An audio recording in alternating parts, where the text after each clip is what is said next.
प्यारे विद्यार्थियों नमस्कार। स्वागत है आप सभी का आपके अपने YouTube चैनल आरपी स्टडी में। तो जो भी विद्यार्थी राजस्थान चतुर्श्रेणी हाईकोर्ट की तैयारी कर रहा है दोस्तों, राजस्थान चतुर्श्रेणी हाईकोर्ट की तैयारी करने वाले सभी साथियों के लिए कंप्लीट मॉडल पेपर दोस्तों आपके सामने है।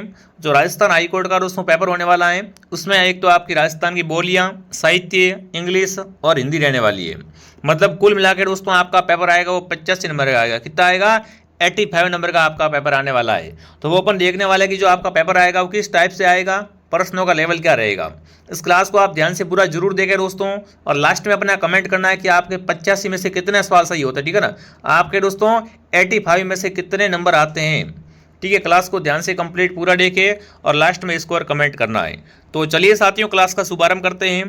क्लास का पहला ही प्रश्न आपके सामने पूछा है। देखिए, कुछ इसके पार्ट्स में मैं डिवाइडेड कर रहा हूँ कि जैसे कि राजस्थान हाईकोर्ट में राजस्थान की बोलियों पर आधारित पहले प्रश्न आएंगे, उसके बाद साहित्य पर प्रश्न आएंगे, फिर हिंदी के सवाल आएंगे। ठीक है, तो चलिए शुभारंभ करते हैं। क्लास का पहला सवाल, क्लास का पहला सवाल पूछा है दोस्तों, राजस्थान की राजधानी भाषा को किस वर्ग की भाषा माना जाता है। मतलब राजस्थान की जो राजस्थानी भाषा है ना, इसको किस वर्ग में माना जाता है? द्रविड़ में, आर्य में, तिब्बती में या नीलो सरान में दोस्तों। तो राजस्थान की दोस्तों राजस्थानी भाषा को क्या कहते हैं? राजस्थानी भाषा को दोस्तों आर्य में, किस वर्ग में? आर्य वर्ग में माना जाता है। तो बी ऑप्शन आप सबका सही रहेगा। जो भी साथी बी कमेंट कर रहे हैं बहुत बढ़िया। अगला प्रश्न पूछा है, निम्न में से कौन सी बोली दोस्तों राजस्थान की उपबोली नहीं है? कमेंट करना है कि राजस्थान की उपबोली कौन सी बोली नहीं है दोस्तों। मारवाड़ी, मेवाड़ी, बुंदेली और शेखावटी। कमेंट कीजिए कौन सी बोली राजस्थानी की उपबोली नहीं है दोस्तों। तो राजस्थान की उपबोली है वो बुंदेली नहीं है।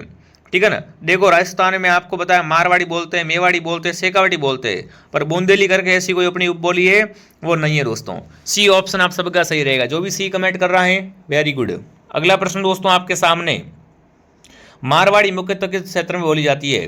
कमेंट करना है मारवाड़ी कहाँ बोलते हैं। कोटा में, उदयपुर में, जोधपुर में, अलवर में दोस्तों। तो देखो मारवाड़ी मुख्य रूप से बोली जाती है जोधपुर के आसपास वाले क्षेत्र, जोधपुर, पाली वगैरह में। ठीक है, तो यहाँ पर क्या आएगा? जोधपुर ऑप्शन आपका सही रहेगा कि मारवाड़ी मुख्यतः कहाँ बोलते हैं? जोधपुर में मुख्य रूप से मारवाड़ी बोली जाती है। अगला प्रश्न दोस्तों, राजस्थान की कौन सी बोली ठेठ राजस्थानी कहलाती है? ठेठ राजस्थानी भाषा कौन सी है? मेवाती, मारवाड़ी, ढूंढाड़ी या शेखावटी दोस्तों। तो इनमें से जो मारवाड़ी होती है ना, उसे क्या कहते हैं? उससे ठेठ राजस्थानी कहा जाता है। बी उत्तर आपका बिल्कुल राइट रहेगा। ठीक है, राजस्थान की बोलियों से प्रश्न ऐसे आएंगे। देखिए, ढूंढाड़ी बोली का प्रचलन कहाँ पर है? मतलब ढूंढाड़ी बोली कहाँ बोलते हैं राजस्थान में। ठीक है ना, जैसे अपना ढूंढाड़ क्षेत्र होता है ना, अगर आपको ये पता है कि ढूंढाड़ क्षेत्र कौन सा है, तो ये तो सीधा पता चल जाएगा कि ढूंढाड़ी बोली कहाँ बोलते हैं। जैसलमेर, कोटा, जयपुर, बांसवाड़ा। तो ढूंढाड़ी बोली है दोस्तों वो बोली जाती है बिल्कुल जयपुर में। कहाँ बोली जाती है? जयपुर में। सी ऑप्शन बिल्कुल आपका सही रहेगा। अगला प्रश्न दोस्तों आपके सामने पूछा है, वागड़ क्षेत्र में कौन सी बोली बोली जाती है? कमेंट करेंगे वागड़ में क्या बोलते हैं? वागड़ी, मेवाड़ी, मालवी या शेखावटी। यह क्षेत्र है बागड़। एक होता वागड़ और एक होता बागड़। ठीक है, थोड़ा सा इसमें आप ध्यान रखना दोस्तों। बागड़ क्षेत्र में कौन सी बोली बोलते हैं? कमेंट करेंगे। बागड़ क्षेत्र में बताना है कौन सी बोली बोलते हैं, तो वागड़ी बोलते हैं। जो भी वागड़ी कमेंट कर रहा है, वागड़ी ऑप्शन आपका राइट रहेगा। अगला सवाल आपसे पूछा, निम्न में से किस बोली को राजस्थान की खड़ी बोली कहा जाता है? राजस्थान की खड़ी बोली कौन सी है? मारवाड़ी, मेवाड़ी, मालवी या हाड़ौती दोस्तों। तो निम्न में से किस बोली को राजस्थान की खड़ी बोली कहते हैं दोस्तों? वो बोली है हाड़ौती। कौन सी बोली है?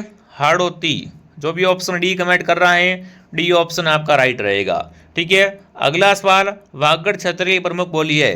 वागड़ की प्रमुख बोली कौन सी है? मालवी, वागड़ी, बागड़ी या ब्रज। अभी मैंने आपको बताया था दोस्तों, अभी मैंने आपको बताया था कि वागड़ क्षेत्र की दोस्तों मुख्य बोली है वो वागड़ी है।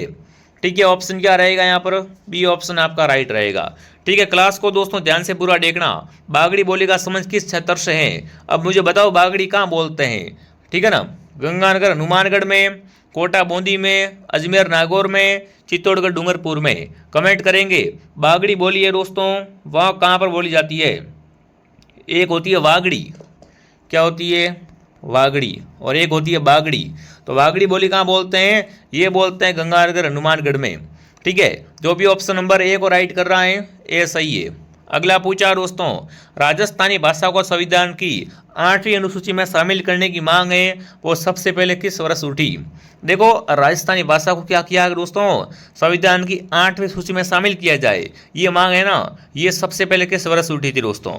1921, 1947, 1956 या 1960?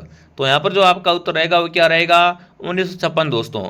1956 में दोस्तों पहली बार मांग उठी थी कि राजस्थानी भाषा को क्या किया जाए, संविधान की 8वीं सूची में शामिल किया जाए, 1956 को। तो जो भी ऑप्शन नंबर सी कमेंट कर रहा है दोस्तों, सी ऑप्शन आपका सही रहेगा। ठीक है दोस्तों, आगे बढ़ने से पहले जो भी विद्यार्थी दोस्तों हाईकोर्ट भर्ती की तैयारी कर रहा है, चतुर्थ श्रेणी पियून की जो तैयारी कर रहे हैं, क्लास को देखो दोस्तों, आप डेली देख रहे हो, मुझे अच्छी बात है, मजा आ रहा है, बट एक बात ध्यान से सुनना कि इन क्लासों से आपको ओनली फॉर क्या है, तैयारी को जांच सकते हो। तैयारी कैसे करनी है वो तो आप हमारे ऐप से ही कर पाओगे। ऐप के अंदर आपको सारी क्लासें मिल जाएगी, बिल्कुल सारी क्लासों के साथ साथ पीडीएफ। ठीक है, ये तो ओनली फॉर एमसीक्यू है, ऐप के अंदर थ्योरी वगैरह मिल जाएगी जिससे आपकी शानदार तैयारी हो जाएगी। ठीक है, तो इसमें हिंदी व्याकरण है, इंग्लिश है, संस्कृति, साहित्य है, मतलब जो जो आपके सिलेबस में, पूरा सिलेबस दोस्तों आपको हमारे ऐप के अंदर मिलेगा मात्र 299 रुपये में। सबसे सस्ता कोर्स दोस्तों है ना, सबसे अच्छा और सबसे सस्ता कोर्स आपको हमारे पास मिल जाएगा मात्र 299 रुपये में। इसके लिए आपको प्ले स्टोर से आरपी स्टडी को डाउनलोड करना है और वहाँ से इस कोर्स को ज्वाइन करना है। अगर आपके पास फ़ोन पे नहीं है, फ़ोन पे किसी और से करवाना है, इस नंबर पर आप क्या करें, विद्यार्थियों कॉल या मैसेज करें।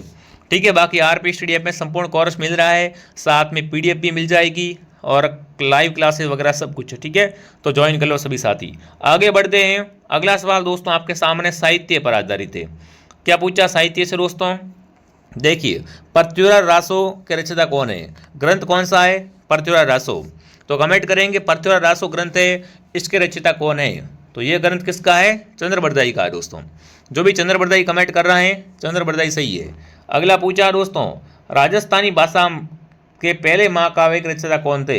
कमेंट करना है दोस्तों। राजस्थानी भाषा का जो पहला महाकाव्य था ना, वो किसने लिखा दोस्तों? तो राजस्थानी भाषा के पहले महाकाव्य के रचयिता दोस्तों हैं, वो है सूर्यमल मिश्र। कौन दोस्तों हैं? सूर्यमल मिश्र। डी ऑप्शन आपका सही है। अगला दोस्तों पूछा है, ख्यात शैली का संबंध साहित्य के किस संबंध से? बताओ भाई, ख्यात होती है ख्यात शैली, इसका संबंध साहित्य में किससे हो जाएगा? कविता से, कथा से, इतिहास या धर्मशास्त्र से? ख्यात शैली का संबंध किससे दोस्तों है? तो ख्यात शैली का संबंध है इतिहास से। ख्यात होती है वो इतिहास में आती है। ठीक है, जिसमें क्या होता है, राजा के युद्ध वगैरह, विजेता वगैरह, संघर्ष वगैरह का वर्णन मिलता है। अगला प्रश्न दोस्तों क्या पूछा आपसे, अमीर रासो किसने लिखा? ईश्वरदान ने, नरपति नाला ने, चंद्रबरदाई ने या सूर्यमल मिश्र ने? दोस्तों अमीर रासो ग्रंथ है ना, इसके लेखक कौन दोस्तों? तो अमीर रासो ग्रंथ है वो किसका है? नरपति नाला का है। बी उत्तर आपका सही है। अगर ये क्लास दोस्तों आपको पसंद आ रही है तो क्लास को लाइक एंड सब्सक्राइब करें, ताकि आपको ऐसी ऐसी क्लासें हैं वो और भी मिलती रहेगी। यकीन मानो आपके एग्जाम में जो क्लासें आ रही हैं, जो मैंने कोर्स वगैरह है, वो अगर आप लेते हो ना, तो एग्जाम में एक भी सवाल आपके इस बार नहीं आने वाला है, सारा कुछ मैटर यहीं से आएगा। ठीक है, तो शानदार तैयारी करो। डिंगर और पिंगल है, इसका संबंध किससे है? युद्ध कला से, नृत्य से, साहित्य से या चित्रकला से? दोस्तों तो देखो, डिंगल और पिंगल दोस्तों है ना, इनका संबंध किससे हो जाएगा? फटाफट कमेंट करेंगे। बिल्कुल साहित्य शैलियाँ हैं, ये क्या है? साहित्य की शैलियाँ होती है डिंगल और पिंगल। अगला पूछा है, सूर्यमल मिश्र की प्रमुख कृति कौन सी है? कमेंट करना है सूर्यमल मिश्र की प्रमुख कृति दोस्तों। ख्यात, वीर सत्सई, रासो, गीत गोविंद। तो सूर्यमल मिश्र की दोस्तों प्रसिद्ध कृति है, उसका नाम है वीर सत्सई। वीर सत्सई किसकी है? सूर्यमल मिश्र की है। अगला सवाल दोस्तों आपसे क्या पूछा है, देखिए, वैली कृष्ण विलास, वैली कृष्ण विलास के लेखक कौन है आपके?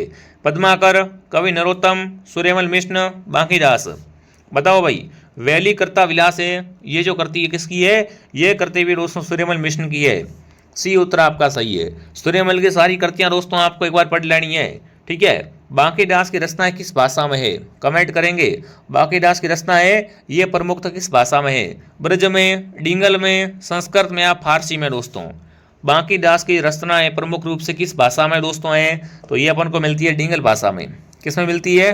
डिंगल भाषा में। दोस्तों किसे वीरता की भावना से सबसे अधिक स्थान दिया जाता है? कमेंट करना दोस्तों। किसने दोस्तों है ना, किसने वीरता की भावना को सबसे अधिक स्थान दिया है? मतलब वीरता है ना, वीरों के संबंधित रचनाएं लिखी दोस्तों। तो वीरता की भावना को बढ़ाया है, वो बढ़ाया है सूर्यमल ने। सूर्यमल मिश्र ने क्या किया दोस्तों? वीरता की भावना को बढ़ावा दिया है। ठीक है, अगला सवाल आपके सामने क्या पूछा है दोस्तों, देखिए राजस्थान के लोक कवि मोतीराम मेहता, है ना, मोतीराम मेहता किस बोली के कवि थे, मेवाड़ी, वागड़ी, मारवाड़ी या हाड़ौती दोस्तों। मोतीराम मेहता है ना, वो क्या थे विद्यार्थियों, आपके मारवाड़ी बोली के दोस्तों कवि थे। किसके कवि थे, मारवाड़ी बोली के। अगला सवाल दोस्तों आपके सामने पूछा है, वो पूछा हिंदी से, क्या पूछा है, पुस्तक शब्द किस प्रकार की संज्ञा है, बताओ भाई, पुस्तक शब्द में किस प्रकार की संज्ञा है दोस्तों, जातिवाचक, व्यक्तिवाचक, भाववाचक या द्रव्यवाचक दोस्तों। देख लो हिंदी से एज इट इज वैसे ही क्वेश्चन आपके आएंगे। तो पुस्तक क्या है, जातिवाचक है दोस्तों, पुस्तक क्या है, जातिवाचक संज्ञा है, ठीक है। अगला प्रश्न पूछा है, वह कौन सा सर्वनाम, ठीक है ना, वह में कौन सा सर्वनाम दोस्तों है, देखिए पुरुषवाचक, निश्चयवाचक, संकेतवाचक, संबंधवाचक। तो वह में दोस्तों कौन सा हो जाएगा, फटाफट कमेंट कीजिए, बिल्कुल संकेतवाचक है। वह कैसा सर्वनाम होता है, संकेतवाचक होता है। अगला प्रश्न पूछा है, खेलना किस प्रकार की क्रिया है, खेलना दोस्तों सक्रमक, अकर्मक, सहायक या सामान्य दोस्तों। तो खेलना है वो क्या है दोस्तों, अपने बिल्कुल अकर्मक क्रिया है। जो भी ऑप्शन बी को सही कर रहा है, बी सही है दोस्तों। अगला पूछा है, नीला शब्द कौन सा विशेषण है, बताओ भाई, नीला शब्द में कौन सा विशेषण दोस्तों है, गुणवाचक, संख्यावाचक, परिणामवाचक या दोस्तों आपके बिल्कुल संकेतवाचक। नीला शब्द होता है दोस्तों नीला, तो नीला है वो क्या है दोस्तों, गुणवाचक बिल्कुल विशेषण है। जो भी ऑप्शन ए कमेंट कर रहा है ये सही है। अगला पूछा है दोस्तों, ग्रह का तद्भव रूप क्या होगा, कमेंट करेंगे, ग्रह का क्या करना आपको यहाँ पर तद्भव रूप बताना दोस्तों, घर, ग्रह, गार या गर। तो देखिए ग्रह का जो दोस्तों तद्भव रूप होगा वो क्या हो जाएगा, घर हो जाएगा। जो भी घर कमेंट कर रहा है सही है। अगला प्रश्न पूछा है, दंत शब्द का तद्भव क्या होगा, दंत का तद्भव दोस्तों दांत, दंती, दंती या दंत दोस्तों। तो दंत शब्द का जो तद्भव होगा दोस्तों वो क्या हो जाएगा, दांत हो जाएगा। दंत का तद्भव क्या होगा, दांत हो जाएगा। देखो ज़्यादा हार्ड पेपर नहीं आएगा, टेंशन बिल्कुल न ले। अगला पूछा दोस्तों प्रश्न पूछा है, अंतर्राष्ट्रीय शब्द में कौन सा समास है, बताओ भाई, अंतर्राष्ट्रीय में कौन सा समास है, द्वंद्व, बहुब्री, तत्पुरुष, कर्मधारय। अंतर्राष्ट्रीय शब्द में समास कौन सा अगर आपसे पूछ ले एग्जाम में, तो यहाँ पर क्या है अपना कर्मधारय समास है, डी बिल्कुल आपका सही रहेगा। अगला पूछा है, परिश्रम शब्द किस भाषा से आया है, परिश्रम शब्द है वो किस भाषा का दोस्तों शब्द है, देशज है, विदेशी, तद्भव या तत्सम।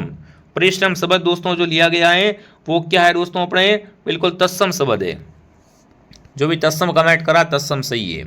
अगला प्रश्न दोस्तों पूछा है, सूरजमुखी शब्द में कौन सा समास है, अव्ययभाव, बहुब्री, द्वंद्व या तत्पुरुष। सूरजमुखी दोस्तों है ना, सूरजमुखी में आपका समास है वो है तत्पुरुष समास, तत्पुरुष समास है दोस्तों। अगला है, अधिकार शब्द का सही पर्यायवाची क्या है, अधिकार का पर्यायवाची बताना है, हक, राज, शक्ति या कर्म दोस्तों। तो अधिकार को आपको पता हक भी कहा जाता है, हक क्या होता है, अधिकार का पर्यायवाची होता है, ठीक है। अब थोड़ा क्या है, ज्ञान शब्द है, मुहावरे हैं, वाक्य वो अशुद्धियाँ वगैरह। तो देखिए नीचे देखिए विकल्पों में अशुद्ध वाक्य कौन सा है, बताओ अशुद्ध कौन सा है, वह पुस्तक पढ़ रहा है, वह किताब पढ़ रहा है या वह किताब पढ़ रही है, वह किताब पढ़ेगा। इनमें से बताना है कौन सा वाक्य अशुद्ध है। तो अशुद्ध वाक्य कौन सा दोस्तों है यहाँ पर, बिल्कुल ऑप्शन नंबर बी को देखिए ध्यान से, वह किताब पढ़ता है, ठीक है ना। तो यहाँ पर क्या है, लिंग का दोष है दोस्तों, वह किताब पढ़ता है, इसमें क्या है दोस्तों, बिल्कुल लिंग का दोष है। अगला पूछा है, आंखों का तारा मुहावरे का अर्थ क्या होता है, तेज आंखें, अंधा व्यक्ति, बहुत प्यारा, रोने वाला। तो आंखों का तारा मतलब क्या हो जाएगा, बहुत प्यारा, सी ऑप्शन आपका सही है। अगला पूछा है, 9 2 11 होना का अर्थ क्या है, भाग जाना, जोड़ना, चालाकी करना या दोस्तों गणित करना।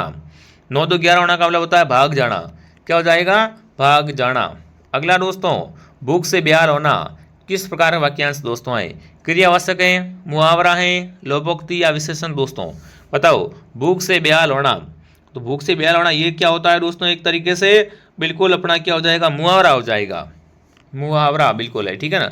अगला प्रश्न पूछा है आपसे दोस्तों, बाल बाल बचना का सही अर्थ क्या है, बच्चों की तरह व्यवहार करना, थोड़ा सा नुकसान, बड़ी मुश्किल से बचना या बाल बचा लेना। तो देखो बाल बाल बचना इसका जो अर्थ होता है वो क्या होता है, बड़ी मुश्किल से बचना दोस्तों, सी ऑप्शन आपका सही है, ठीक है। सिर मुंडते ही ओले पड़ना, लोपोक्ति का अर्थ क्या है, गर्मी में रात, नया काम शुरू होते ही कठिनाई, बाल कटवाना या ओले गिरना दोस्तों। सिर मुंडवाते ही ओले गिरना दोस्तों, मतलब क्या हो जाएगा, नया काम शुरू करते ही कठिनाई। बी ऑप्शन आपका सही रहेगा। अगला प्रश्न दोस्तों पूछा है, वह स्कूल गया था। इस वाक्य में क्रिया का काल क्या है? वह स्कूल गया था दोस्तों। वर्तमान काल, भविष्य काल, भूतकाल, अपूर्ण काल। वह स्कूल गया था दोस्तों, तो इसमें आपका अगर देखें अपन तो कौन सी क्रिया है दोस्तों? क्रिया का काल क्या है? तो भूतकाल है। गया था क्या है? भूतकाल। अगला प्रश्न देखिए दोस्तों, आने से पहले जो भी साथी हाईकोर्ट की जारी कर रहा है, मैं आपको पहले बता चुका हूं कि चतुर्थ श्रेणी हाईकोर्ट देखो, अगर आप इधर उधर से क्लास लोगे तो कोई फायदा नहीं, नंबर नहीं आने वाला है। अभी से अगर आप व्यवस्थित तरीके से तैयारी करते हो तो कंप्लीट कोर्स 1 साल की फीस है वो दोस्तों अपने 299 रुपये है। ठीक है, तो ज्वाइन कर लो आरपी स्टडी ऐप के अंदर जाकर। बहुत बढ़िया कोर्स है, बेस्ट कोर्स। इस कोर्स के अलावा कुछ नहीं पढ़ना पड़ेगा। अगर ये कोर्स पढ़ लिया सब जो नंबर आ गया। ठीक है, ज़्यादा बड़ा कोर्स भी नहीं है, आराम से पूरा कर लोगे और शानदार तैयारी भी हो जाएगी। सारी टीचर बढ़िया टीचर है, एक्सपीरियंस वाले टीचर है, 100% पढ़ाएंगे वही आएगा। ठीक है, समझ में भी अच्छे से आएगा, कोई दिक्कत वाली बात नहीं है। जिसने कोर्स नहीं है वो कोर्स लेके पढ़ाई करो। ठीक है, अगला प्रश्न पूछा है, वह पढ़ाई करता है। वाक्य का काल क्या है? अपूर्ण भूतकाल, वर्तमान काल, भविष्य काल, यहाँ दोस्तों पूर्ण भूतकाल। देखो वो करता है, वह पढ़ाई करता है मतलब क्या है? वर्तमान काल है, अभी कर रहा है पढ़ाई। ठीक है, अगला प्रश्न दोस्तों क्या पूछा है? वह लड़का बहुत शरारती है। वाक्य में कौन सा विशेषण है दोस्तों? बताओ। वह लड़का बहुत शरारती है, संख्यावाचक, परिणामवाचक, गुणवाचक या सार्वनामिक। तो शरारती क्या होता है? गुण होता है, तो क्या हो जाएगा? शरारती ये वो गुणवाचक दोस्तों है अपने। ठीक है, अगला पूछा है दोस्तों, सच्चाई शब्द का विलोम क्या होता है? झूठ, असत्य, कपट या धोखा। सच्चाई शब्द का विलोम होता है वो क्या होता है? असत्य होता है। बी ऑप्शन आपका सही है दोस्तों। ठीक है, सत्य का असत्य और सच्चाई का झूठ, ऐसे अपन कह सकते हैं। ठीक है, अगला सवाल आपके सामने देखिए, तकनीकी, कार्यालय और सामान्य शब्द दोस्तों। देखिए सॉफ्टवेयर का पारिभाषिक शब्द क्या होता है ना? सॉफ्टवेयर का पारिभाषिक हिंदी शब्द दोस्तों होता है, उसे अपन क्या कहते हैं वो आपको बताना है, तो उसे कहते हैं अनुप्रयोग। क्या कहते हैं? अनुप्रयोग कहा जाता है। अगला दोस्तों प्रश्न आपसे पूछा है, फाइल का समानार्थी शब्द क्या होता है? कागज, दस्तावेज, संचिका या फोल्डर दोस्तों। तो फाइल का समानार्थी शब्द होता है, बिल्कुल उसे अपन क्या कहते हैं? उसे कहते हैं संचिका। सी ऑप्शन आपका सही है। ठीक है, अगला प्रश्न पूछा है, कार्यालय से संबंधित ज्ञापन का सही अर्थ है? सूचना, आदेश, निवेदन या परिपत्र। अगर आपको क्या करना है दोस्तों? कार्यालय के संबंधी ज्ञापन लिखना है तो उसको अपन क्या कह सकते हैं? उसको सूचना कह सकते हैं। जो भी ऑप्शन ए कमेंट कर रहा है ये सही है। अगला प्रश्न पूछा है, कराली पत्र व्यवहार का एक उदाहरण दोस्तों है? विज्ञप्ति, समाचार, कविता या कहानी विद्यार्थियों। मतलब कराली पत्र व्यवहार का एक उदाहरण दोस्तों है वो कौन सा हो जाएगा? तो अभी मैंने बताया विज्ञप्ति क्या है यहाँ पर दोस्तों, अपना कराली पत्र व्यवहार का उदाहरण है। अगला प्रश्न पूछा है दोस्तों आपसे, कार्यालय आदेश किस श्रेणी में आता है ना? कार्यालय आदेश जो आता है वो किस श्रेणी में आता है दोस्तों? तो वो अपने आता है प्रशासनिक पत्राचार में। किस में आता है? प्रशासनिक पत्राचार में। अगला, सूचना का अंग्रेजी रूप क्या होता है? सूचना शब्द का क्या करना दोस्तों आपको बताना है? अंग्रेजी रूप नोटिफिकेशन, मैसेज। तो देखो अपन को बताया सूचना का मतलब क्या होता है? नोटिफिकेशन होता है। क्या होता है? नोटिफिकेशन। इसलिए कह रहा हूँ ऐप को डाउनलोड कर लो और सब्सक्राइब कर लो। सब्सक्राइब करके मैं क्या बोलता हूँ? नोटिफिकेशन को ऑन कर लो। मतलब नोटिफिकेशन मतलब होता है सूचना।